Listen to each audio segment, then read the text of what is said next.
ইসলাম আমাদের কাছে এভাবে একেবারে হালুয়া রুটির মধ্য দিয়ে আসে নাই। ক্ষুধার তাড়নায় যে ছোট্ট কোন দিন ফেলে যাওয়া হয়েছে, এটা হয়তোবা সূর্যের তাপে প্রখর বালির উপরে, উত্তপ্ত বালির উপরে পড়ে থাকার কারণে এটা প্রায় শুকায়ও গেছে। সেখানে পেশাব পড়েছে, দেখেছে, দেখার পরেও সেটাকে ক্ষুধা মেটানোর জন্য, ক্ষুধার যাতনায় সেখান থেকে জীবন নির্বাহ করবার জন্য ছোট্ট এটাকে তুলে নিয়ে এসে সিস্টেম প্রসেসিং করে এরপরে 3 দিন ধরে এটা খেয়েছেন জীবন বাঁচানোর জন্য। এরপরে ইসলাম থেকে সরে যান নাই, এত কষ্ট স্বীকার করেছেন, এরপরে দিন থেকে এক বৃহৎ তারা পিছপা হন নাই। একটা জাতি জাহেল হওয়ার জন্য, মূর্খ হওয়ার জন্য 6টা গুণ যে থাকা দরকার, 6টা গুণ আমাদের মাঝে ছিল। কুন্না না'বুদুল আসনাম, আমরা প্রতিমার পূজা করতাম।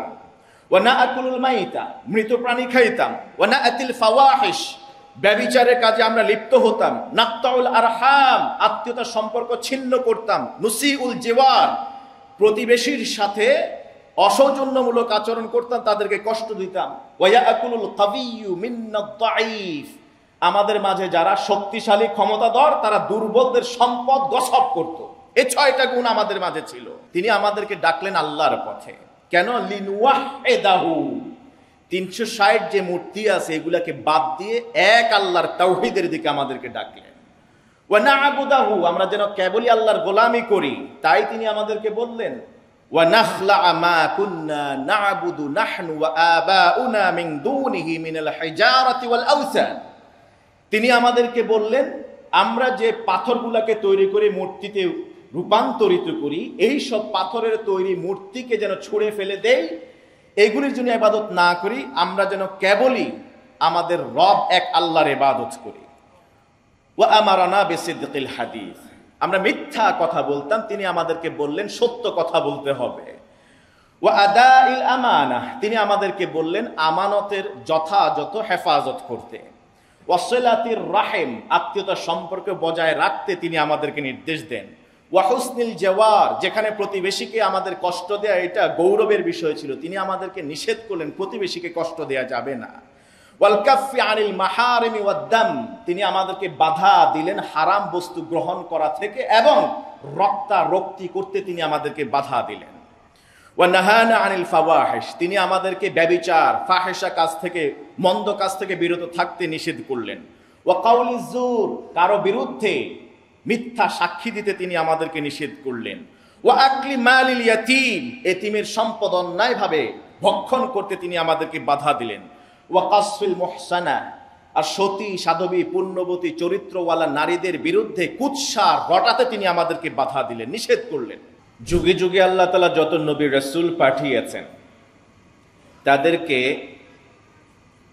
দাওয়াতে ইলাহের কাজে বাধা দেওয়ার জন্যে সেই সব যুগের মানুষেরা সর্বোচ্চ চেষ্টা করেছে। তারা প্রথমত চেষ্টা করেছে যিনি নবী কিংবা রাসূল হয়ে প্রেরিত হয়েছেন তার চোখের সামনেই তার কর্মীদেরকে অকাতরে নির্যাতন করা, অত্যাচার চালানো তাদের উপরে। এরপরে যারা দিন প্রচার করতেন, আল্লাহর দিকে মানুষদেরকে আহ্বান করতেন, তাদের সাথে তাদের পরিবারের দ্বন্দ্ব, পরিবারের অসুখ অশান্তি এইসবের কারণ হয়ে দাঁড়াতো। তারা পরিবারের সাথে সম্পর্ক ছেদন করাতো, পরিবারকে তাদের সাথে আলাদা করে বসবাস করবার জন্য যাবতীয় ব্যবস্থাপত্র গ্রহণ করত।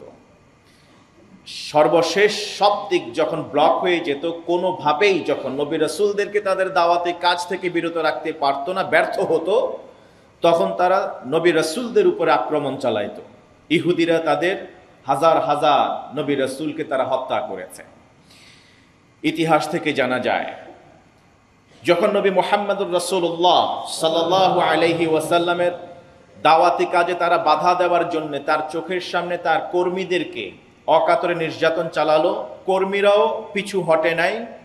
ইভেন নবী মুহাম্মদুর রাসূলুল্লাহ সাল্লাল্লাহু আলাইহি ওয়াসাল্লাম কৌশলের কথা বলে তিনি দমে যান নাই। এক পর্যায়ে এসে পারিবারিক নির্যাতন শুরু হয়ে গেল। যখন নবী সাল্লাল্লাহু আলাইহি ওয়াসাল্লাম মানুষদেরকে তাওহীদের দাওয়াত দিলেন প্রকাশ্যে, তখন আবু লাহাব, তার স্ত্রী উম্মে জামিল, এই দুইজনে প্রকাশ্যে আল্লাহ রাসূল সাল্লাল্লাহু আলাইহি ওয়াসাল্লামকে হত্যা করবার জন্য ছুটে গিয়েছিল। আল্লাহ তাআলা তাদের হাত থেকে আল্লাহ তাআলা নবী মুহাম্মদুর রাসূলুল্লাহ সাল্লাল্লাহু আলাইহি ওয়াসাল্লামকে হেফাজত করলেন। সূরা লাহাব যখন নাজিল হলো, তখন আবু লাহাব বাসায় গেল। বাসায় যাওয়ার পরে উতবা এবং উতাইবা, আবু লাহাবের দুই সন্তান, তাদেরকে ডেকে পাঠালো।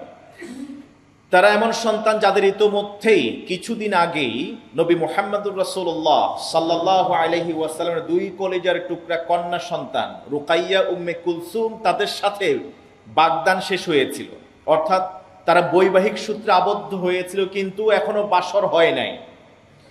যখন সূরা লাহাব নাজিল হলো, আবু লাহাব বাসায় গিয়ে উতবা এবং উতাইবাকে প্রেশার ক্রিয়েট করলো যে তোমরা নবী মুহাম্মদ সাল্লাল্লাহু আলাইহি ওয়াসাল্লাম যে নূতন নবী দাবি করছে, তার দুই সন্তানকে তোমরা তালাক দিয়ে দিবে, ডিভোর্স দিয়ে দেবে।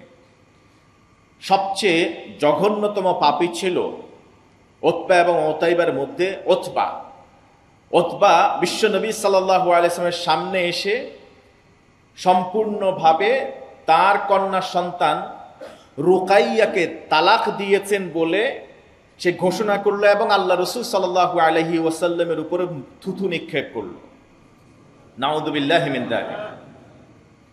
উতাইবাও একই কাজ করলো, উম্মে কুলসুমকে তিনিও ডিভোর্স দিয়ে দিলেন। নবীজি সাল্লাল্লাহু আলাইহি ওয়াসাল্লাম ব্যথিত হলেন, কারণ ওই সময়ে যেখানে নারীদের কোনো মর্যাদাই ছিল না, জীবন্ত কবর রচনা করা হতো যেই যুগে, সেই যুগে নেতার দুই কন্যার সাথে নবী সাল্লাল্লাহু আলাইহি ওয়াসাল্লাম, যার ইতোপূর্বে বাপের ভিটা থেকে শুরু করে কিছুই ছিলেন না, তিনি একেবারে এতিম হয়ে বড় হয়েছিলেন, তার দুই কন্যা একই ঘরে নেতার ঘরে যাবে, এইটা বাবা হিসেবে বড় চাওয়া ছিল। এবং বিবাহ সম্পন্ন হয়েছে, কিন্তু শেষ পর্যন্ত যখন আল্লাহর দাওয়াত দেওয়ার জন্যে, তাওহীদের কথা বলার এই অপরাধেই তার দুই কন্যাকে তারা জনসমক্ষে অপমান করে আল্লাহ রাসূল সাল্লাল্লাহু আলাইহি ওয়াসাল্লামকে তারা ডিভোর্স দিয়েছিল। নবীজি সাল্লাল্লাহু আলাইহি ওয়াসাল্লাম এরপরেও বিচলিত হননি। শুরু হলো তার উপর অকাতরে নির্যাতন, শারীরিক নির্যাতন। ইতিপূর্বে আমরা আলোচনা করেছি মানসিকভাবে কিভাবে তাকে পর্যবস্ত করবার জন্য, তাকে কষ্ট দেওয়ার জন্য, দিন থেকে বিরত রাখবার জন্য তারা চেষ্টা করেছিল। গত জুমায় আমরা আলোচনা করেছি। আজকে শারীরিক টর্চারের কয়েকটি নমুনা আমরা বলতে চাইব। নবীজি সাল্লাল্লাহু আলাইহি ওয়াসাল্লাম কাবার চত্বরে যখন তিনি মক্কায় থাকাকালীন নামাজে দাঁড়াতেন, তখন কাফের মুশরিকরা দূর থেকে তারা হাসাহাসি করত, বিদ্রূপ করত, একে অন্যকে উস্কে দিত, লেলিয়ে দিত, যেন আল্লাহ রাসূল সাল্লাল্লাহু আলাইহি ওয়াসাল্লামের উপরে নির্যাতন চালানো যায়। তারা পুরস্কার ঘোষণা করত মাঝে মধ্যে। তারই ধারাবাহিকতায় উকবা ইবনে আবি মুআইত, আল্লাহর আরেক দুশমন উকবা ইবনে আবি মুআইত, যে প্রকাশ্যে আল্লাহ রাসূলকে অনেক বেশি কষ্ট দিয়েছিল, নবীজি কাবার চত্বরে দাঁড়ালেন নামাজ পড়বার জন্য। উকবা ইবনে আবি মুআইত পিছন থেকে এসে একটা কাপড় নিয়ে এসে নবীজি মুহাম্মদুর রাসূলুল্লাহ সাল্লাল্লাহু আলাইহি ওয়াসাল্লামের গলার মধ্যে গিট্টু দিয়ে প্যাঁচ টান দিল। ফাখানাকাহু খানকান শাদীদা, সহিহ বুখারীর রওয়ায়াত, যে এমন জোরে ওই টানটা দিল, গলা পেঁচিয়ে নবীজি সাল্লাল্লাহু আলাইহি ওয়াসাল্লাম নিঃশ্বাস বন্ধ হয়ে গড়গড় করতে শুরু করলেন। নিঃশ্বাস বন্ধ হওয়ার উপক্রম হলো। আবু বকর সিদ্দিক রাদিয়াল্লাহু তাআলা দূর থেকে এটা পর্যবেক্ষণ করলেন, দৌড়ায় আসলেন, সে ছাড়ে না, হাত থেকে এটাকে ছাড়ানোর চেষ্টা করলো, ছাড়ার পরে আবু বকর রাদিয়াল্লাহু তাআলা তার পিছন দিক থেকে, উকবা ইবনে আবি মুআইতের পিছন দিক থেকে বাহু দিয়ে জড়িয়ে ধরে তারপরে তাকে ধরাশায়ী করলো। এক পর্যায়ে তিনি বললেন, আতাকতুলুনা রাজুলান আন ইয়াকুলা রাব্বি আল্লাহ। জনসমক্ষে মক্কাবাসীদেরকে ডেকে তিনি বললেন, আবু বকর সিদ্দিক, তোমরা কি এমন একজন মানুষকে হত্যা করতে চাচ্ছ যার এই সমাজে কোনো অপরাধ নেই, অপরাধের কোনো চিহ্নটি নাই, শুধুমাত্র অপরাধ একটাই, আন ইয়াকুলা রাব্বি আল্লাহ। তিনি লাত মানাত উজ্জার পূজা করেন না, তিনি ইবাদত করেন কার? আল্লাহকে আল্লাহ বলে দাবি করেন, এটাই কি তার অপরাধ? এই অপরাধের কারণে তোমরা তাকে হত্যা করতে চাচ্ছ। আবু জাহেলরা একসাথে বসলো, নবীজি সাল্লাল্লাহু আলাইহি ওয়াসাল্লাম নামাজে দাঁড়ালেন। আরেক দিনের চিত্র, তারা ঘোষণা করলো, তোমাদের মাঝে কে আছে যে মুহাম্মদ সাল্লাল্লাহু আলাইহি ওয়াসাল্লাম যখন সিজদায় যাবে তার মাথার উপরে উটের নাড়ি ভুঁড়ি রাখতে পারবে। এই দায়িত্ব গ্রহণ করলো উকবা ইবনে আবি মুআইদ। আল্লাহর এই দুশমন সেই আবার সেই দায়িত্ব গ্রহণ করলো যে আমি পারবো। নবীজি যখন সিজদায় গেলেন, বহুদিনের পরিত্যক্ত উটের নাড়ি ভুঁড়ি নিয়ে এসে আল্লাহ রাসূল সাল্লাল্লাহু আলাইহি ওয়াসাল্লামের মাথার উপরে চাপিয়ে দেয়া হলো। নবীজি সাল্লাল্লাহু আলাইহি ওয়াসাল্লাম আর সিজদা থেকে মাথা নাড়াতে পারেন না। ফাতেমা রাদিয়াল্লাহু তাআলা আনহা, তিনি বিশ্ব নবী সাল্লাল্লাহু আলাইহি ওয়াসাল্লাম ঘর থেকে বের হলে তখন সবাই যারা ঈমান আনয়ন করেছিলেন শঙ্কায় থাকতেন, নবীজি বের হলে না জানি কেউ অন্যায় আচরণ করে, তাই সবাই চোখে চোখে রাখতেন। নবীজি যখন সিজদা থেকে নিঃশ্বাস বন্ধ হয়ে যাবে এইরকম অবস্থা, ফাতেমা রাদিয়াল্লাহু তাআলা আনহা দৌড়ায় এসে সেটা সরায় নিলেন। আল্লাহ রাসূল সাল্লাল্লাহু আলাইহি ওয়াসাল্লামের চেহারাটা ময়লা আবর্জনা যুক্ত হয়ে গেল। ফাতেমা রাদিয়াল্লাহু তাআলা আনহা সেটা পরিষ্কার করে দিয়ে তার বাসায় তাকে নিয়ে গেলেন। আরশ আজিম মালিক আল্লাহর এই দ্রোহীকে, দুশমনকে আল্লাহ তাআলা আর সহ্য করতে পারলেন না। তার বিরুদ্ধে রব্বে করিম সূরা ফুরকানের 28 এবং 29তম আয়াত নাজিল করলেন। হাসরের ময়দানে উকবা ইবনে আবি মুআইদ এর কি দশা হবে, কি বেহাল দশা হবে, সেই বিষয়ে আল্লাহ তাআলা তুলে ধরলেন। ওয়া ইয়াউমা ইয়া'আদ্দুয যালিম আলা ইয়াদাইহি ইয়াকুলু ইয়া লাইতানি ইত্তাখাযতু মা'আর রাসূলি সাবিলা। হাসরের ময়দানে এমন আফসোস করবে উকবা ইবনে আবি মুআইদ, তার এমন জ্বালা যন্ত্রণা সে ভোগ করবে, হাসরের ময়দানে এত কষ্ট সে সহ্য করবে, এক পর্যায়ে সে বলতে বাধ্য হবে, ইয়া লাইতানি, হায় আমার আফসোস, লাইতানি ইত্তাখাযতু মা'আর রাসূলি সাবিলা, যদি রাসূল সাল্লাল্লাহু আলাইহি ওয়াসাল্লামকে আমি গ্রহণ করতাম রাসূল হিসেবে, দুনিয়াতে জীবদ্দশায় যদি তাকে নেতা হিসেবে মানতাম, তার পথ যদি আমি অনুসরণ করতাম, তাহলে আজকে আমার এই অবস্থা হতো না। ওই সময় চিৎকার করে কাঁদবে, যখন কোনো রেজাল্ট আসবে না, অবস্থার পরিবর্তন হবে না, তার উপর যে অত্যাচার কোনোভাবেই থামবে না, তার পেরেশানি দূর হবে না, এক পর্যায়ে নিজের হাত, নিজের শরীরের চামড়া, মাংস সে কামড়ায় কামড়ায় খুঁচিয়ে ফেলে দিবে। হাসরের ময়দানে হবে ইয়াউমা ইয়া'আদ্দুয যালিমু আলা ইয়াদাইহি, এই জালেম হাসরের ময়দানে নিজের হাত কামড়াতে থাকবে। লাইতানি লাম আত্তাখিয ফুলানান খলিলা, আফসোস যাদের প্ররোচনায় আর উস্কানিতে পড়ে, আবু জাহেল আবু লাহাবদের উস্কানিতে পড়ে আমি যে আব্দুল্লাহর পুত্র মুহাম্মদ সাল্লাল্লাহু আলাইহি ওয়াসাল্লামকে বন্ধুরূপে গ্রহণ করি নাই, বরং তাদেরকে বন্ধুরূপে গ্রহণ করেছি। যদি দুনিয়াতে আমি এদেরকে বন্ধুরূপে গ্রহণ না করতাম, তারা আমাকে তো পথভ্রষ্ট করতে পারতো না।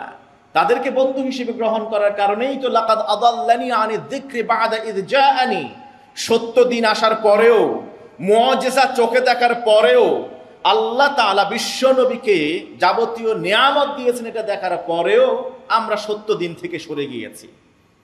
যদি আল্লাহ রসুলকে নেতা হিসেবে মানতাম, তাহলে আজকে এই অবস্থা হতো না।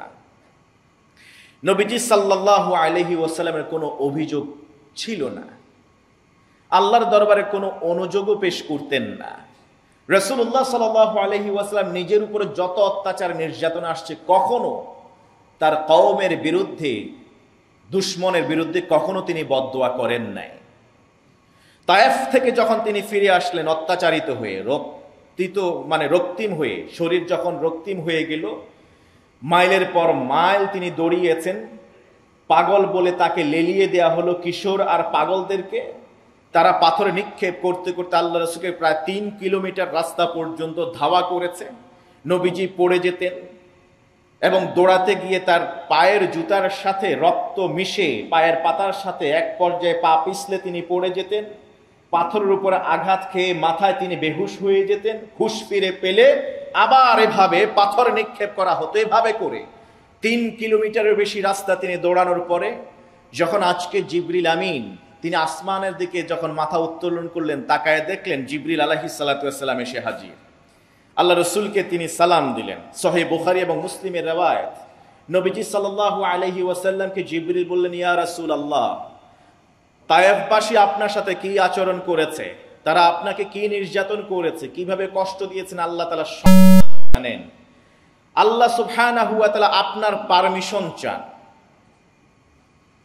আরশে আজিমের মালিক নবীর উম্মতকে তার বিরুদ্ধে কোন সিদ্ধান্ত নেবেন, এই সিদ্ধান্তের জন্য অনুমতি চান নবী মুহাম্মদুর রাসূলুল্লাহ সাল্লাল্লাহু আলাইহি ওয়াসাল্লামের কাছে, যে আল্লাহ তাআলা আপনার অনুমতি চান। আমার সাথে আজকে একজন ফেরেশতা এসেছেন, যে ফেরেশতা এই তো পুরো পৃথিবীতে কখনো আসেন নাই। ওই ফেরেশতা বাকি কথা বলবেন আপনার সাথে।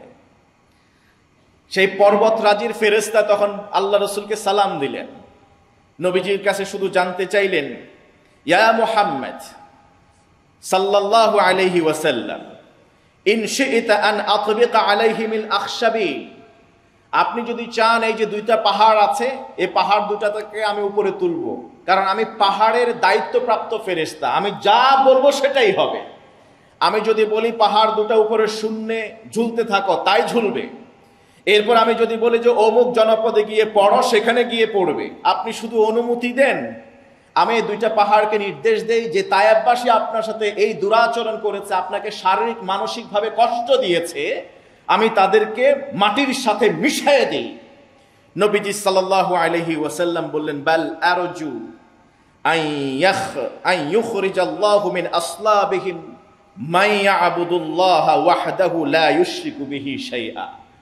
আমি তো এটা চাই না তায়েববাসীকে ধ্বংস করে দেয়া হবে, বরং আমি তো আশা করি যে এই তায়েববাসী যারা আজকে আমাকে প্রত্যাখ্যান করেছে, এখান থেকে তাড়িয়ে দিয়েছে, দেশান্তরিত হতে বাধ্য করেছে, আমাকে পাথর মেরে রক্তাক্ত করেছে, আমি তো আশা করি আমার রবের কাছে, আমার রব এই তায়েফ থেকে এমন মানুষকে তিনি বের করবেন যারা এক আল্লাহর ইবাদত করবে আর কারো ইবাদত করবে না। সুবহানাল্লাহ। নবীজি সাল্লাল্লাহু আলাইহি ওয়াসাল্লাম আল্লাহর দরবারে হাত বাড়ায় দিলেন, বলেন, ইল্লাম ইয়াকুন বিকা গাদাবুন আলাইয়া ফালা উবালি, আল্লাহুম্মা ইন্নী আশকু দাউফা কুওয়াতি। তিনি রবের কাছে হাত বাড়ায় বললেন, ও আল্লাহ, আমি তায়েববাসীর বিরুদ্ধে কোনো নালিশ দিচ্ছি না, অভিযোগ দিচ্ছি না। যত দুর্বলতা, এটা আমার দুর্বলতা। আপনি আমার কাছে অনুমতির জন্য পাঠিয়েছেন এমন ফেরেশতাকে, এই জাতির বদলা নিতে চান, প্রতিশোধ নিতে চান। আমি একটা কথাই শুধু আপনাকে বলবো, ইন লাম ইয়াকুন বিকা গাদাবুন আলাই, যদি আপনি আমার উপর রাগ না করেন, গোসা না হন, ফালা উবালি, তাহলে আমার কারো বিরুদ্ধে কোনো অভিযোগ নাই। আপনি যদি আমার উপর সন্তুষ্ট থাকেন, রাগ না করেন, তাহলে কারো বিরুদ্ধে আমার কোনো অভিযোগ নাই। আর আপনি যদি আমার উপর অসন্তুষ্ট হন, তাহলে আমার অভিযোগ আছে, কারণ আমি আপনার সন্তুষ্টি থেকে আলাদা হতে চাই না, আমি আপনার সন্তুষ্টি চাই। নবীজি সাল্লাল্লাহু আলাইহি ওয়াসাল্লাম এভাবে করে আরো 2 বছর চলে গেল। 5 বছর বয়স প্রকাশ্যে তিনি 2 বছর এরপরে দাওয়াত দিলেন, অত্যাচার নির্যাতন চারদিকে তিনি মোকাবেলা করলেন। তার সাহাবীরা পর্যন্ত সেগুলি এক্সপেরিয়েন্স করেছেন। এক পর্যায়ে 5ম বর্ষ যখন আসলো, নবীজি সাল্লাল্লাহু আলাইহি ওয়াসাল্লাম জাফর ইবনে আবি তালিব নিজের চাচাতো ভাইকে নেতৃত্ব দিয়ে পাঠালেন ইথিওপিয়ায়, বর্তমান ইথিওপিয়া, হাবাসিতে তিনি পাঠালেন। সেখানে তারা হিজরত করলেন। তো মজার বিষয় হলো, নবীজি সাল্লাল্লাহু আলাইহি ওয়াসাল্লাম হিউম্যান রিসোর্সকে, ক্যাপিটালকে এমনভাবে ম্যানেজ করতেন, পৃথিবীতে এর অনন্য দৃষ্টান্ত আর নাই। তিনি সেখানে কাকে পাঠাবেন, কে বক্তব্য দিবে, কে কথা তুলে ধরবে, সেটাও তিনি বলে দিয়েছেন। সেখানে গিয়ে কি বলবেন সেটাও তিনি শিখিয়ে দিয়েছিলেন। সুবহানাল্লাহ। হাবাসির বাদশা নাজ্জাশীর কাছে যাওয়া হলো। সেখানে মক্কার 2 জন লোক, আমর সহ 2 জন লোক সেখানে গেলেন তাদেরকে ফিরে নিয়ে আসার জন্য, তাদের বিরুদ্ধে কুৎসা রটিয়ে যে তারা রাজাকার হয়ে গেছে, তারা দেশ থেকে কি বলা হয় শান্তি বিঘ্ন করেছে এবং এখানে এসে আশ্রয় নিয়েছে, এই দেশটাকে ধ্বংস করবে, এরকম বহু ফন্দি এঁটে ষড়যন্ত্র করে তাদেরকে আবার ফেরত নিয়ে আসার জন্য গিয়েছে। জাফর ইবনে আবি তালিব রাদিয়াল্লাহু তাআলা বাদশা নাজ্জাশীর কাছে এক কালজয়ী, যুগান্তকারী, চমৎকার, প্রভাব বিস্তারকারী এক বক্তব্য দিলেন। তিনি বলেন, আইয়ুহাল মালিক, বাদশা নাজ্জাশী, কুন্না কওমান আহলা জাহিলিয়া, আমরা ছিলাম জাহিলি যুগের মানুষ। না'বুদুল আসনাম, একটা জাতি জাহেল হওয়ার জন্য, মূর্খ হওয়ার জন্য 6টা গুণ যে থাকা দরকার, 6টা গুণ আমাদের মাঝে ছিল। কুন্না না'বুদুল আসনাম, আমরা প্রতিমার পূজা করতাম। ওয়া না'কুলুল মাইতা, মৃত প্রাণী খাইতাম। ওয়া না'তিল ফাওয়াহিশ, ব্যভিচারের কাজে আমরা লিপ্ত হতাম। নাকতাউল আরহাম, আত্মীয়তার সম্পর্ক ছিন্ন করতাম। নুসিউল জিওয়ার, প্রতিবেশীর সাথে অসৌজন্যমূলক আচরণ করতাম, তাদেরকে কষ্ট দিতাম। ওয়া ইয়াকুলুল কাবিয়্যু মিন্নাদ দাঈফ, আমাদের মাঝে যারা শক্তিশালী ক্ষমতাধর তারা দুর্বলদের সম্পদ গসব করত। এই 6টা গুণ আমাদের মাঝে ছিল। ফাকুন্না আলা যালিক, এর মধ্যেই আমরা চলছিলাম। হাত্তা বাআসাল্লাহু আযজা ওয়া জাল্লা ইলাইনা নাবিয়্যান ওয়া রাসূলাম মিন্না, এক পর্যায়ে আল্লাহ তাআলা আমাদের মধ্য থেকেই একজন নবী এবং রাসূলকে তিনি পাঠিয়েছেন আমাদের কাছে। সুবহানাল্লাহ। নারিফু নাসাবা, হঠাৎ করে তিনি নবী বনে যান নাই। হঠাৎ করে কোনো জনপদ থেকে কিংবা আসমান থেকে এসে উনি বলেন নাই আমি নবী রাসূল। নারিফু নাসাবা, তার 4টা গুণের কথা আমরা বলি। আমরা তার বংশ পরম্পরা, তার বাপ, তার দাদা, তার 14 গোষ্ঠীকে আমরা চিনি, বংশমর্যাদা জানি। ওয়া সিদকাহু, তার সত্যবাদিতা সম্পর্কে আমরা জানি।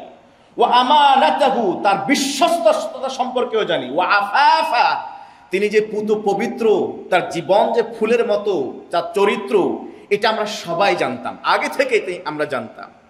ফাদাআনা ইলাল্লাহি আযজা ওয়া জাল, তিনি আমাদেরকে ডাকলেন আল্লাহর পথে। কেন? লিনুওয়াহিদাহু, 360 যে মূর্তি আছে এগুলাকে বাদ দিয়ে এক আল্লাহর তাওহীদের দিকে আমাদেরকে ডাকলেন। ওয়া না'বুদাহু, আমরা যেন কেবলই আল্লাহর গোলামি করি, তাই তিনি আমাদেরকে বললেন ওয়া নাখলা মা কুন্না না'বুদু নাহনু ওয়া আবাউনা মিন দুনিহি মিনাল হিজারাতি ওয়াল আওসান। তিনি আমাদেরকে বললেন আমরা যে পাথরগুলোকে তৈরি করে মূর্তিতে রূপান্তরিত করি, এই সব পাথরের তৈরি মূর্তিকে যেন ছুঁড়ে ফেলে দেই, এগুলির জন্য ইবাদত না করি, আমরা যেন কেবলই আমাদের রব এক আল্লাহর ইবাদত করি। ওয়া আমারানা বিসিদকিল হাদিস, আমরা মিথ্যা কথা বলতাম, তিনি আমাদেরকে বললেন সত্য কথা বলতে হবে। ওয়া আদাইল আমানা, তিনি আমাদেরকে বললেন আমানতের যথাযথ হেফাজত করতে। ওয়াসিলাতির রাহিম, আত্মীয়তার সম্পর্ক বজায় রাখতে তিনি আমাদেরকে নির্দেশ দেন। ওয়া হুসনিল জাওয়ার, যেখানে প্রতিবেশীকে আমাদের কষ্ট দেয়া এটা গৌরবের বিষয় ছিল, তিনি আমাদেরকে নিষেধ করলেন প্রতিবেশীকে কষ্ট দেয়া যাবে না। ওয়াল কাফফি আনিল মাহারিমি ওয়াদ দাম, তিনি আমাদেরকে বাধা দিলেন হারাম বস্তু গ্রহণ করা থেকে এবং রক্তারক্তি করতে তিনি আমাদেরকে বাধা দিলেন। ওয়া নাহানা আনিল ফাওয়াহিশ, তিনি আমাদেরকে ব্যভিচার, ফাহিশা কাজ থেকে, মন্দ কাজ থেকে বিরত থাকতে নিষেধ করলেন। ওয়া কাউলিজ জুর, কারো বিরুদ্ধে মিথ্যা সাক্ষী দিতে তিনি আমাদেরকে নিষেধ করলেন। ওয়া আকলি মালিল ইয়াতীম, এতিমের সম্পদ অন্যায়ভাবে ভক্ষণ করতে তিনি আমাদেরকে বাধা দিলেন। ওয়া কাসফিল মুহসানা, আর সতী সাধবী পুণ্যবতী চরিত্রওয়ালা নারীদের বিরুদ্ধে কুৎসা রটাতে তিনি আমাদেরকে বাধা দিলেন, নিষেধ করলেন।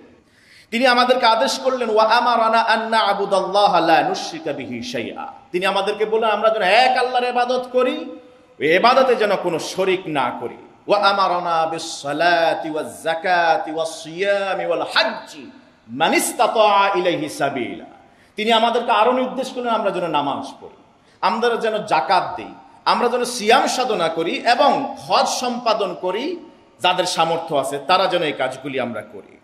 ফাসাদদাকনাহু, আমরা তাকে বিশ্বাস করেছি। ওয়া আমান্না বিহি, তার উপর ঈমান আনয়ন করেছি। ওয়াত্তাবা'নাহু আলা মা জাআ বিহি, তিনি যা কিছু নিয়ে আসছেন, এতক্ষণ যা কিছু বলেছে এগুলি আমরা অনুসরণ করা শুরু করেছি। ফাআবাদনাল্লাহ ওয়াহদা, আমরা এক আল্লাহর ইবাদত শুরু করে দিয়েছি। সব ইবাদত, সব খোদা, সব প্রতিমাকে আমরা বাদ দিয়ে এক আল্লাহর ইবাদত শুরু করেছি। ওয়া লাম নুশরিকা বিহি শাইআ, এবং লাম নুশরিক বিহি শাইআ, কাউকে শরীক করা ছেড়ে দিয়েছি। ওয়া হাররামনা মা হাররামা আলাইনা, তিনি আমাদেরকে যা হারাম করেছেন তা আমরা ছেড়ে দিয়েছি হারাম হিসেবে। ওয়া আহলালনা মা আহাল্লা লানা, তিনি আমাদের জন্য যা হালাল বলেছেন সেগুলোকে আমরা হালাল হিসেবে গ্রহণ করেছি। ফাআদা আলাইনা কওমুনা, এই তো আমাদের কওমের, আমাদের জনগণের, আমাদের সরকারদের, আমাদের শাসকদের গায়ে জ্বালা শুরু হয়ে গেল। এই কাজগুলি করার কারণে তারা আমাদের বিরুদ্ধে শত্রুতা শুরু করলো। ফাআযাবুনা, আমাদেরকে শারীরিকভাবে শাস্তি দিল। ওয়া ফাতানুনা আন দীনিনা, তারা আমাদের দ্বীনের ব্যাপারে আমাদের পরীক্ষা নিল। লিয়ারুদ্দুনা ইলা ইবাদাতিল আওসান মিন ইবাদাতিল্লাহি আযজা ওয়া জাল, এই যে শারীরিক নির্যাতন, দিনের ব্যাপারে আমাদের পরীক্ষা নেওয়া, এই সব কিছু তারা করেছে এক কারণে, সেটা হলো আমরা যে প্রতিমাদের পূজা ছেড়ে দিয়েছে, এক আল্লাহর ইবাদত করি, সেখান থেকে আমাদেরকে ফিরিয়ে নিয়ে আসবার জন্য। এবং তারা চায়, উদ্দেশ্য আন নাস্তাহিল্লা মা কুন্না নাস্তাহিল্লু মিনাল খাবাইস। জাহিলি যুগে নবী আসার আগে আমরা যেমনি ভাবে অপবিত্র জিনিসকে হালাল জ্ঞান করতাম, এখনো তারা চায় আমরা সেই হারাম জিনিসকে হালাল জ্ঞান করি। ফালাম্মা কাহারুনা, যখন তারা আমাদের উপরে চড়াও হলো, ওয়া যালামুনা, আমাদের উপর শারীরিকভাবে নির্যাতন শুরু করলো, ওয়া শাক্কু আলাইনা, এই পৃথিবীতে চলাচলের রাস্তা যখন তারা আমাদের উপর সংকীর্ণ করে দিল, ওয়া হালু বাইনানা ওয়া বাইনা দীনিনা, তারা যখন আমাদের উপরে এবং আমাদের আর আমাদের দ্বীনের মাঝে দিন মানার ক্ষেত্রে তারা বাধা হয়ে দাঁড়ালো, খারাজনা ইলা বালাদিক, এই কারণে আমরা আপনার কাছে আসছি। ওয়াখতারনাকা আলা মান সিওয়াক, এই পৃথিবীতে এখনো তো অনেক রাজা আছে, কোন রাজার কাছে যাই নাই, সবার উপরে আমরা আপনাকে পছন্দ করেছি, আপনার দেশে আসছি। ওয়ারাজাউনা আল্লা নুজলামা ইনদাকা আইয়ুহাল মালিক, হে বাদশাহ, আমাদের একটা আশা, আপনি আদালত কায়েম করেন, আপনার কাছে থাকাকালীন আমাদের উপরে কোনো নির্যাতন হবে না। এই আশা, বুক ভরা আশা নিয়ে আমরা আপনার কাছে আসছি। নাজ্জাশী এই কথা শোনার পর তিনি বলেন, হাল মাআকা মিম্মা জাআ বিহি শাই, যে মুহাম্মাদের কথা বলছো, যে সুন্দর সুন্দর কথাগুলি শোনালে, যে আসমান থেকে যে ওহী নাজিল হয়, তিনি যদি নবী হয়ে থাকেন তাহলে জিবরিল আসেন, কি ওহী নিয়ে আসছেন তার কাছে কিছু কি শোনাতে পারবে আমাকে? জাফর ইবনে আবি তালিব রাদিয়াল্লাহু তাআলা বলেন, হ্যাঁ আমি শোনাতে পারবো। এবার বিসমিল্লাহ বলে তিনি সূরা মারিয়ামের শুরু থেকে কয়েক আয়াত তিনি বললেন, কাফ হা ইয়া আইন সাদ যিকরু রাহমাতি রাব্বিকা আবদাহু যাকারিয়া ইয নাদা রাব্বাহু নিদাআন খাফিয়া قال رب إني وهن العظم مني واشتعل الرأس شيبا ولم أكن بدعائك رب شقيا। এই তেলাওয়াত যখন সূরা মারিয়াম থেকে বললেন, এখানে মারিয়াম আলাইহিস সালাতু ওয়াস সালামের গর্ভধারণ এবং এখানে ঈসা আলাইহিস সালামের জন্মগ্রহণ, এই সব ঘটনা, এখানে জাকারিয়া আলাইহিস সালাতু ওয়াস সালামের আল্লাহর সাথে কথোপকথন, তাকে আল্লাহ সন্তান দিবেন, ইয়াহইয়া আলাইহিস সালাতু ওয়াস সালামের শুভ সংবাদ, অর্থাৎ নাজ্জাশী যে ধর্মে বিলং করতেন, সেই ধর্মের যারা নবী ছিলেন, পুণ্যবান মানুষ ছিলেন, তাদের কথা এই জায়গায় স্থান পেয়েছে। যখন এই তেলাওয়াত শুরু হলো, নাজ্জাশীর চোখের দিকে তাকিয়ে দেখা গেল, ফাবাকা ওয়াল্লাহি আন নাজ্জাশী, নাজ্জাশীর দুই চোখ বেয়ে বেয়ে পানি ঝরে পড়ছিল। হাত্তা আখদালা লিহিয়াতা, নাজ্জাশীর দাড়ি ছিল, বাদশার দাড়িগুলি পানিতে ভিজে যাওয়া শুরু হলো। এই কথা শোনার পর, তেলাওয়াত শোনার পরে তিনি নাজ্জাশী এবার যারা আসলো, আমর থেকে শুরু করে মক্কা থেকে যে দুই নেতা আসছিল ওনাদেরকে নিয়ে যাওয়ার জন্য, নাজ্জাশী বললেন, ইন্না হাদা ওয়াল্লাযী জাআ বিহি মূসা লা ইয়াখরুজু মিন মিশকাতিন ওয়াহিদা, জাফরের কাছ থেকে যে কথা শুনেছি নবী মুহাম্মদ সাল্লাল্লাহু আলাইহি ওয়াসাল্লামের ব্যাপারে, আর আমাদের নবী মূসা তিনি যে কথা বলতেন, এই কথাগুলি যোগসূত্রিতা কেন যেন একই চেরাগের একই জায়গা থেকে সেখান থেকে বের হয়, একই সুগন্ধি ছড়ায়, সুবহানাল্লাহ। নাজ্জাশী বললেন, আবিদুন হুম লাকুম, তোমরা যে তাদেরকে ফেরত নিতে আসছো, দুটা প্রশ্নের জবাব দাও। প্রথম প্রশ্ন হলো, তারা কি তোমাদের গোলাম, তোমাদের দাস? আমর বলল, না, এরা আমাদের গোলাম না। দ্বিতীয় প্রশ্ন, আফালাকুম আলাইহিম দাইনুন, তারা কি ঋণী, টাকা পয়সা মাইরা দিয়ে দেশে চলে আসছে, তোমাদের সম্পদ মাইরা দিয়ে? তারা সত্য কথা বলল যে না, তারা আমাদের এক পয়সাও মারে নাই, নষ্ট করে নাই। ক্বালা ইনতালিকা ফাওয়াল্লাহি লা উসলিমুহুম ইলাইকুমা আবাদা, নাজ্জাশী বললেন, তাহলে চলে যাও, খালি হাতে ফেরত যাবে, যাস উপঢৌকন নিয়ে আসছো এগুলো নিয়েই যাও। আল্লাহর শপথ করে বলছি, আমি এদেরকে কাউকে একজনকেও তোমাদের কাছে সারেন্ডার করব না, খালি হাতে ফেরত যাও। হাফিজ ইবনুল কাইয়িম আল জাওজি রাহিমাহুল্লাহ এখানে কিতাব লিখেছেন, হিদায়াতুল হিয়ারি ফি আজওয়িবাতিল ইয়াহুদ ওয়ান নাসারা। এই কিতাবে এই ঘটনা আরো সুন্দর করে বিস্তারিত বর্ণনা করা আছে, আপনারা সেখান থেকে পড়ে নিতে পারবেন। যখন খালি হাতে ফেরত চলে আসলো ইথিওপিয়া থেকে কুফারে আরব, তখন তারা আরো হতাশ হয়ে গেল। এক পর্যায়ে তারা গোল টেবিল বৈঠক আয়োজন করলো এর মধ্যে যে ঘটনা ঘটেছে, দীর্ঘ আরো প্রায় 2 বছরের মতো এরকম চলে গেল। হযরত হামজা ইবনে আব্দুল মুত্তালিব তিনি ইসলাম ধর্ম গ্রহণ করেছেন। এর মধ্যে তার বেশ কিছুদিন পরে ওমর ইবনে খাত্তাব রাদিয়াল্লাহু তাআলা তিনি ইসলাম ধর্ম গ্রহণ করেছেন। আর ওইদিকে ওনারা শান্তিতে বসবাস করছেন ইথিওপিয়ায়, কোনো সমস্যা নেই, দিন চর্চা করতে পারছেন। এইটা তাদের গায়ে জ্বালা শুরু হয়ে গেল নতুন করে। এবার তারা চিন্তা করলো যে কি ব্যাপার, ইসলামকে আমরা ধ্বংস করতে চাইলাম, এটা তো দিন দিন আরো ছড়িয়ে যাচ্ছে। ইউরিদুনা লিইউতফিউ নূরাল্লাহি বিআফওয়াহিহিম ওয়াল্লাহু মুতিম্মু নূরিহি ওয়ালাউ কারিহাল কাফিরুন। কাফিররা যতই চাক তাদের ফুৎকার দিয়ে ইসলামের এই চির প্রদীপ্তমান চেরাগকে তারা নিভিয়ে দিবে, তা কি সম্ভব? কারণ আল্লাহ তাআলা তিনি ঘোষণা করলেন ওয়াল্লাহু মুতিম্মু নূরি, এই নূরকে কিয়ামত পর্যন্ত প্রজ্বলিত রাখবার দায়িত্ব নিয়েছেন কে? আল্লাহ সুবহানাহু ওয়া তাআলা। তারা এবার নতুন ফোন দিয়ে আটলো, এটে বনি মুত্তালিব এবং বনি হাশেম এই 2 গোত্রের নেতাদেরকে ডাকলো, ডেকে বলল যে ঠিক আছে, তোমরা সর্বোচ্চ মূল্যের বিনিময়ে মুহাম্মদকে আমাদের কাছে সারেন্ডার করো। তারা যখন দেখলো সঙ্গী সাথী পরিবার থেকে আলাদা করে কোনোভাবে তাদেরকে দিনের পথ থেকে রুখে দেয়া গেল না, এবার নেতার উপরে সর্বশেষ স্টিম রোলার যে ঠিক আছে, তোমরা তো মুহাম্মদকে এইভাবে ছাড়বে না, আমরা অফার করছি সর্বোচ্চ মূল্য দেব, যা চাইবে তাই দিব, তার বিনিময়ে মুহাম্মদকে আমাদের কাছে সারেন্ডার করো, আমরা তাকে হত্যা করব। নাউজুবিল্লাহ বলে। তারা অস্বীকার করলেন যে অসম্ভব ব্যাপার, এটা কশ্চিন কালেও হতে পারে না। এবার তারা আবার বৈঠক ডাকলো, একটা চুক্তি লিখলো, সামাজিক বয়কট, সোশ্যাল বয়কটের একটা চুক্তি তৈরি করলো। কাদের সাথে সামাজিক বয়কট? 2টা গোত্রের সাথে, একটা হলো বনি হাশেম আর একটা হলো মুত্তালিব। তারা এই চুক্তিতে লিখলো লা ইউনকিহুহুম ওয়ালা ইউনকিহু ইলাইহিম, ওই বনি হাশেম এবং মুত্তালিব গোত্রের কোন মেয়েকে এরা কুফারে কুরাইশ তারা বিয়ে করবে না, আর তাদের কোন মেয়েকে তাদের কোন ছেলের সাথে বিয়ে দেবে না। ওয়ালা ইয়াবিউহুম ওয়ালা ইয়াবতাউ মিনহুম, তারা তাদের কাছে কোনো কিছু বিক্রি করবে না, এদের এখান থেকে কোনো পণ্য কেনা হবে না।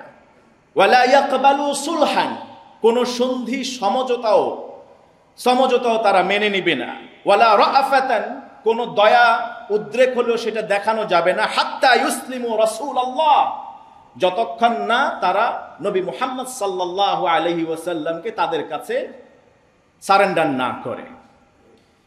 এই চুক্তি, বয়কটের চুক্তি ততদিন চলতে থাকবে যতদিন তারা নবী মুহাম্মদ সাল্লাল্লাহু আলাইহি ওয়াসাল্লামকে তাদের কাছে বিনা শর্তে সারেন্ডার না করবে। এরপর আল্লাকুস সাহিফাতা ফি জাওফিল কাবা, কাবা ঘরের ভিতরে নিয়ে এই চুক্তিটাকে সুন্দর করে বেঁধে এটাকে ঝুলাই রাখা হলো, যেন সবাই দেখতে পায় যে কি চুক্তি হয়েছে, এই চুক্তি যেন ভঙ্গ না হয়। সুবুলুল হুদা ওয়ার রাশাদ ফি সিরাতি খায়রিল ইবাদ, মুহাম্মদ ইবনে ইউসুফ আস-সালিহি আশ-শামি রাহিমাহুল্লাহ একটা চমৎকার বায়োগ্রাফি লিখেছেন আল্লাহ রাসূল সাল্লাল্লাহু আলাইহি ওয়াসাল্লামের জীবনের উপরে। সেখান থেকে এই ঘটনাগুলি আমি তুলে ধরছি। কুরাইশরা যখন সেই চুক্তিনামাটাকে কাবা ঘরের ভিতরে ঝুলিয়ে দিল, ইতিহাস থেকে জানা যায় এই চুক্তি লিখেছেন 4 জনের নাম পাওয়া যায়। 4 জনের কোনো একজন অথবা একাধিকজন এই চুক্তি লিখেছিলেন। যেমন ইবনে ইসহাক বলেন মানসুর ইবনে ইকরিমা এই চুক্তি লিখেছেন নিজের হাতে। ইবনে হিশাম বলেন না নাজার ইবনে হারেস তিনি লিখেছেন। আবার কেউ বলেন বাগিজ ইবনে আমের তিনি লিখেছেন। আবার অন্যরা বলছেন হিসাব ইবনে আমার, যিনি পরবর্তীতে ইসলাম ধর্ম গ্রহণ করেছিলেন, তিনি এই চুক্তি লিখেছিলেন। যখন শিয়াবে আবি তালেবে অকাতরে নির্যাতনের মুখোমুখি হয়েছেন, অত্যাচারের মুখোমুখি হয়েছেন, ক্ষুধার তাড়নায় শিশু সন্তান, তারা চিৎকার করে কাঁদতেন, মায়ের বুকে দুধ পেত না। ইভেন আপনারা জানেন আব্বাস রাদিয়াল্লাহু তাআলা তিনি ঈমান আনয়ন করেন নাই, তিনিও সেই শিয়াবে আবি তালেবে যোগ দিয়েছিলেন এবং সেখানে আব্দুল্লাহ ইবনে আব্বাস রাদিয়াল্লাহু তাআলার জন্ম হয়েছিল। আব্দুল্লাহ ইবনে আব্বাস তিনি সেখানে দুধ না পাওয়ার কারণে চিৎকার করে কাঁদতেন, ইতিহাস এগুলি লিখে। নবীজি সাল্লাল্লাহু আলাইহি ওয়াসাল্লামের কানে যখন ওই শিয়াবে আবি তালেবের বনে মুত্তালিব এবং হাশেমের গোত্রের শিশুদের কান্নার আওয়াজ এসছিল কোনো একদিন, নবীজি সাল্লাল্লাহু আলাইহি ওয়াসাল্লাম তখন যিনি এই চুক্তিটা নিজের হাতে লিখেছেন তার বিরুদ্ধে বদদোয়া করেছিলেন। এবং ইতিহাস থেকে জানা যায় ফাসুল্লাত আসাবিআহু, যিনি যে হাত দিয়ে চুক্তি লিখেছেন তার ওই হাত এবং আঙ্গুল অবশ হয়ে গিয়েছিল। তারা এই মুআজিজা দেখার পরেও, এই শাস্তি দেখার পরেও এখান থেকে পিছপা হয় নাই। তারা মনে করতো যে এটা এমনিতেই হয়তো বা প্যারালাইজড হয়েছে, কোনো কিছু হয়েছে। আসলে তো আল্লাহ রাসূল সাল্লাল্লাহু আলাইহি ওয়াসাল্লাম বদদোয়া করার কারণে তার হাত অবশ হয়ে গেছে। আমি আগেই বলেছি, নবীজি কখনো নিজের স্বার্থে কারো বিরুদ্ধে বদদোয়া করে না। যখন দেখবেন ছোট শিশুরা খাবারের অভাবে খাবার পর্যন্ত বন্ধ করে দিয়েছে, খাবারের অভাবে তারা কান্নাকাটি করছেন, আল্লাহ রাসূল সহ্য করতে পারেন নাই। আরে তিনি তো নামাজে বাচ্চা কাঁদলেও নামাজ হালকা করে ফেলতেন। বাচ্চা নামাজে মাথার উপরে ঘাড়ের উপরে উঠলে সিজদা দীর্ঘায়িত করতেন। যতক্ষণ না পরিতৃপ্ত হচ্ছে শিশু সন্তান, ততক্ষণ তিনি সিজদা থেকে উঠতেন না, সেটা জামাতে হোক আর একাকী নামাজ হোক। সুবহানাল্লাহ। তিনি দয়াদ্র ছিলেন, তিনি রহিম ছিলেন, তিনি রউফ ছিলেন। এই জন্য তিনি এই আচরণ তিনি প্রকাশ করেছিলেন, বদদোয়া করেছিলেন। শিয়াবে আবি তালেবে, সেখানে মোমেনেরা যারা আল্লাহ রাসূলের ঈমান আনয়ন করেছিলেন তারাও ছিলেন, এবং বনি হাশিম এবং মুত্তালিব গোত্রের যারা কাফের তারাও সেখানে গোত্রীয়ভাবে, সামাজিকভাবে সেখানে গিয়ে অবস্থান নিয়েছিলেন। শুধু আবু জাহেল সেখানে যায় নাই। আব্বাস ইবনে আব্দুল মুত্তালিব রাদিয়াল্লাহু তাআলা তিনি তো সেখানে ভেতরেই ছিলেন। সেখানে কি নির্যাতন করা হয়েছে, কি কষ্টে তাদের দিন কেটেছে, সেই বিষয়ে তিনি তুলে ধরেছেন। পরবর্তীতে তিনি বললেন, হুসরনা ফি শিআবি সালাসা সিনিন, আমরা সে শিয়াবে আবি তালেবে জেলে আবদ্ধ ছিলাম 3 বছর টানা। ওয়া কাতাউ আন্নাল মিরাতা হাত্তা ইন্নার রাজুলা লা ইয়াখরুজু বিন নাফাকাতি ফামা ইউবাউ হাত্তা ইয়ারজিআ। অবস্থা এমন হতো যে তারা আমাদের জন্য খাবার সরবরাহ করা বন্ধ করে দিয়েছে। কেউ গোপনে খাবার দিতে চাইলেও ধরা পড়লে সেই খাবার আর আমাদের কাছে পৌঁছতে দিত না, বরং তাকে শাস্তির আওতায় নিয়ে আসতো। আমাদের এখানে যাদের দেরহাম ছিল, টাকা পয়সা ছিল, তারা কোনো খাবার কিনতে গেলেও সেখান থেকে খাবার না কিনে ফিরে আসতে বাধ্য হতেন, তারা কোনো খাবার তাদের কাছে বিক্রি করতেন না। হাত্তা হালাকা মান হালাক, সেখানে অনেকেই আমাদের এই ক্ষুধার যাতনায় অনেকেই মারা গিয়েছে। সাদ ইবনে আবি ওয়াক্কাস রাদিয়াল্লাহু তাআলা তিনি স্টেট করছেন, খারাজতু মিনাল লাইল, আমি তো বন্দী ছিলাম সেই জেলের ভিতরে শিয়াবে আবি তালেবে। কোন এক রাতে আমার পেশাবের চাপ বেড়ে গেছে, পেশাব করার জন্য আমি বের হয়েছি।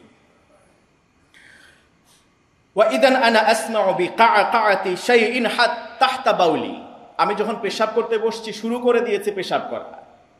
ইন দ্য মিনটাইম আমার পেশাবের পানির সাথে পানি যে পড়ছিল তার কিসের উপরে যেন পড়ছিল, আওয়াজটা একটু ভিন্ন রকম মনে হয়েছে। মরুভূমিতে পানি বা পানি পড়লে যে আওয়াজ হওয়ার কথা সেই আওয়াজ না, আওয়াজটা একটু ভিন্ন রকম আমি পেলাম আমার পানির পেশাবের পানির কারণে। ফাইদা কিতাআতু জিলদি বাঈর, আমি পেশাব থামিয়ে দিয়ে তাকায় দেখলাম, চোখ দিয়ে চোখগুলি ভালো করে বড় করে তাকিয়ে দেখলাম, এটা আমার পেশাবের যে পানি পড়ছে একটা উটের ছোট্ট এক টুকরা চামড়ার উপরে। আমার পেশাব পড়ছিল উটের চামড়া কেউ একজন ফেলে গিয়েছে ছোট্ট একটা টুকরার উপরে। ফাআখাযতুহা, পেশাব বন্ধ করে দিলাম, ওই টুকরাটাকে আমি উঠালাম। ফাগাসালতুহা, এটাকে আমি গিয়ে পানি দিয়ে ধুইলাম। সুম্মা আহরাকতুহা, এটাকে আমি আগুন দিয়ে জ্বালাইলাম।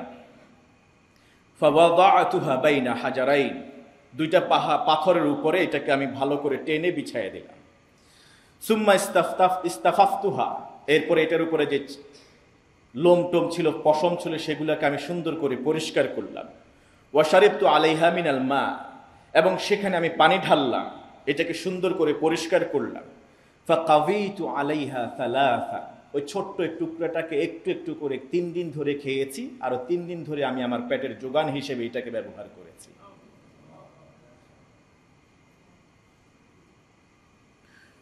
হিলিয়াতুল আউলিয়া ও তাবাকাতুল আসফিয়া, এই ঘটনা চমৎকার করে দীর্ঘ বিস্তারিত বর্ণনা এসছে, আমি শুধু সংক্ষেপে তুলে ধরেছি।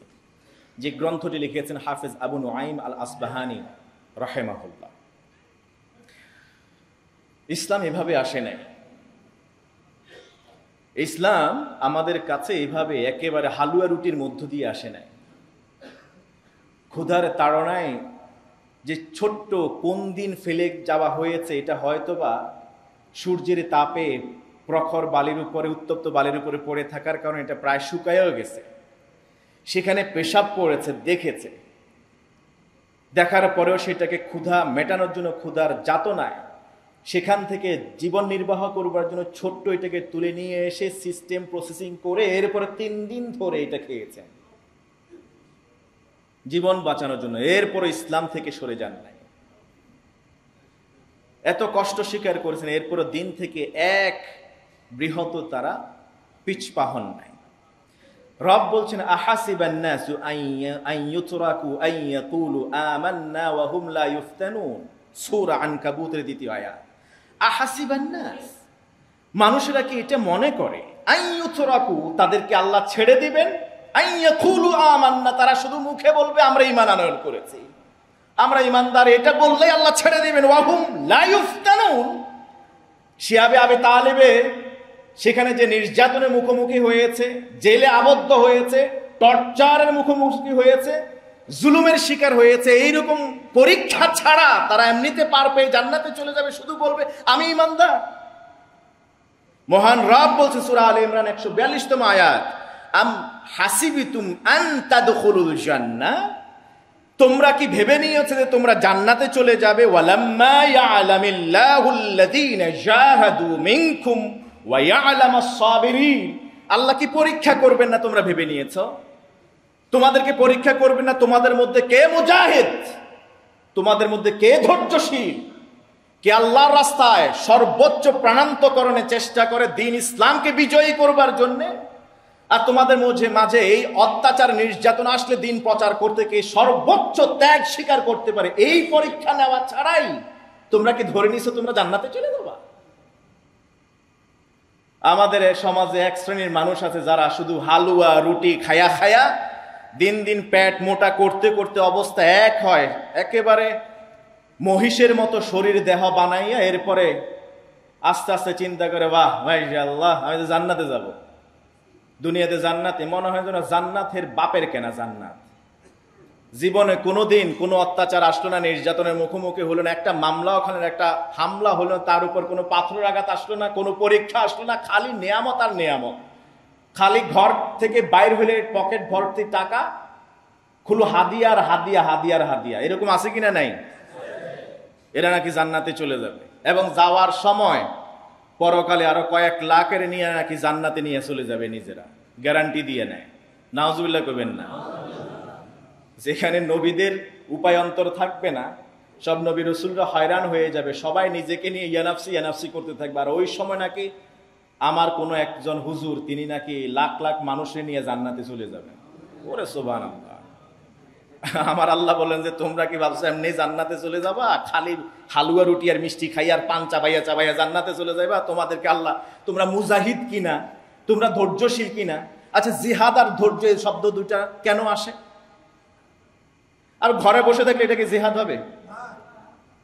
দরগায় আর দুর্গায় অথবা দরবারে বসে থাকলে জিহাদ হবে? কথা কয় না।